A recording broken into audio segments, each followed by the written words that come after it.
Dennis is one set up in his opening match against the German Bernd Roith.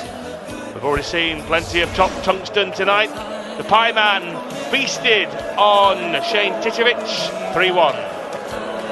Magnus Karras scrambled through somehow against Dietmar Berger, and will play again later tonight. Mark Walsh got through against Justin Pipe. Priestley with the opening set against Bernd Roith, despite dropping the first leg of the match. And then our final pre-Christmas offering, Mervyn King against Magnus Karras. Be interested to see how Mervyn King performs tonight. He hasn't been playing well, he's had a few problems, has been documented. Exceptional scorer. When he's on fire, he is one of the best, there's no question in the world.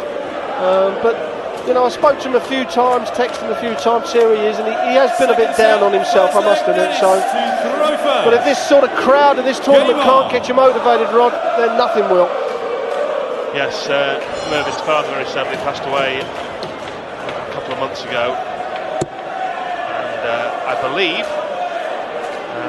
the family are going to bring the crown that his dad Michael used to wear and put it on the table to signify his absence from the World Championship. So Mervyn King against Magnus Karras is our final game of the night.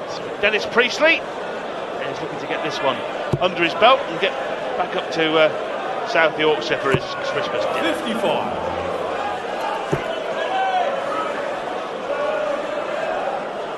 Well, I'll give this old fella a race one day in Canada, believe it or not, Rod, over 100 metres. And to say that we were both very tired at the end, but it was an understatement. And it was all for $20. Did you stop halfway down? Was it in two stages in the race, Rod? That was the problem, we didn't stop. That's why we were very tired when we got the end of it. Who won? Well, he keeps saying he did, but I give him 10 metres head start. 60. You're giving him a few years head start, Rodney, aren't you, to be fair? Hello. Well, not much room at the inn here. A couple of days early. Yeah, packed house at the Alexandra Palace. And when we come back on the 27th, well, there's going to be some fireworks then. Phil Taylor in action. Adi Lewis, Mark Durbridge all playing on the first day back after Christmas, December the 27th, as you saw there at the bottom of your screen. Well, we see Sonic the Hedgehog there. Certainly this match you wouldn't say was as fast as Sonic.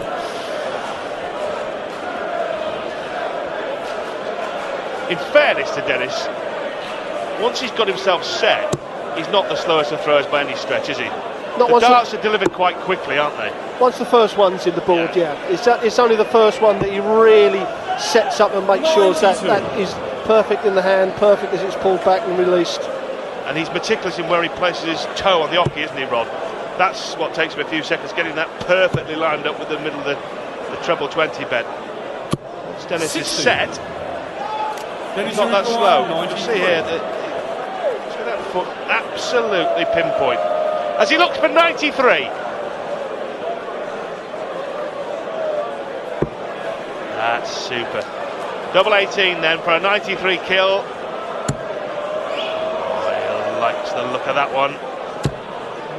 57. That's unlucky. I mean, 9 times out of 10 that hit the barrel and kissed in. I mean, that is, you can see him come back and just shrug his shoulders as if to say, well, that should have been in.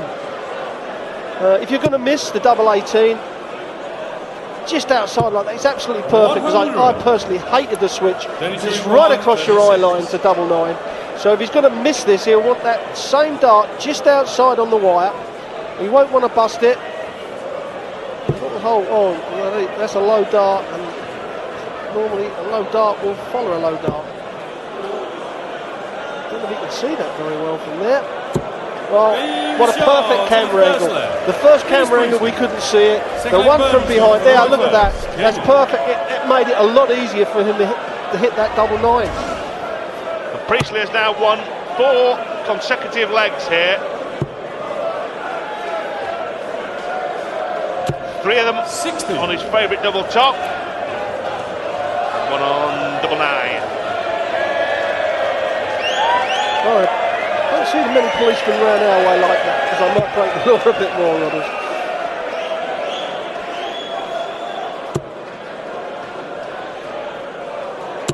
140.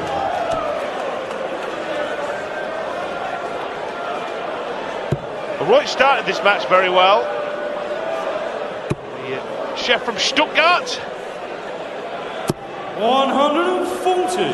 Could easily have been 2-0 up in that first set. Just 3 darts and a double. And it's been made to pay by Priestley. Normally when Dennis gets in front of you, he doesn't let many people off. There's 2 and there's plenty of room for the third as well. You can see the whole left of that bed. It would have looked like a barn door, as we can see that look. Barn door to Dennis Priestley at 7'9½". He moved about as quickly as he did in that 100 metres race against you, Rodney, all those years ago there to get to the board. He was dancing around like an Olympic gymnast up there, Dennis Priestley. Yeah, Gary Anderson he'd play next if he wins. Well, what a contrast that will be in styles. Quick fire to the very 100. precise Mr. Priestley. And Gary Anderson almost certain now to end the first round with the highest average, 103 and change. Anderson in his win over the Japanese 100. star Hashimoto. 81. And unless Priestley really ups his average from about 89 or Mervyn King does some damage in the next game, then Anderson will have the little feather in his cap. Double 18 here for Priestley though. Nearly hit it in the last leg. Hit it in that one all right. 5 on the spin for Dennis. Third leg, Dennis to throw first. Game They were better darts. I mean, he clean killed that, but they were dead centres as well. You know, when you're throwing dead centres. That's what Phil Taylor does so much, and that's what upsets the opponent. You're standing behind Phil Taylor, and he don't just squeeze a dart in the corner. He puts it straight in the middle, and then you get this frustration that you know he's 64. not going to miss, and then of course it brings your own game down. Oh,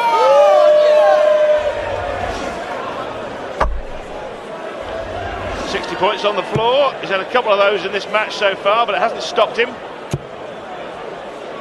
Right, will be 51 on December the 30th. That's a week tonight. Not very much of a happy Christmas and happy birthday at the moment for the German.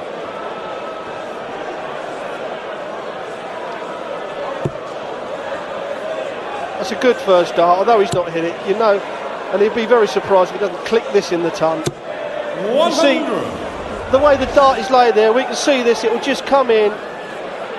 Oh, that's the one that bounces out, falls out the board. I mean, that's just gone in, and that's probably caught the top of the wire as it goes into the board. 121. Well, 2 perfect darts, followed by a bit of a shocker from Roith. Want to win this leg to stay in the set. Gary Anderson lying in wait, as we mentioned, in round 2. 96. Well, he's certainly starting to warm up a bit, starting off with just over a 70 average and now up to a 90. Well, he's gradually upping his scoring.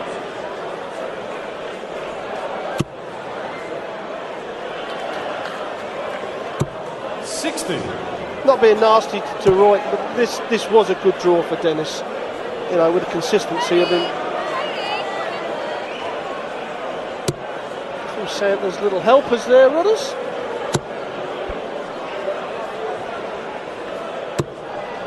Once more, Priestley using the lie to make sure the third dart hit the treble, leaves 140. The score he's hit 6 times already in this match. It's time to finish off. He's looking for 100. 2 treble 20s and double 10. 140. A roof raiser from the man that comes out to Hellraiser. He'll be happy with a nice ton here, and I'll be very surprised if he doesn't. That's a perfect dart. And again, you know, just click it off them barrels. 60. I mean, you can see that he actually hit the barrels and it's gone between them. 160. Well, this is on. We can put another one alongside that. A little bedfellow. Unlucky, wrong treble. 82. Dennis, you require 80. So this would be a 6th consecutive leg.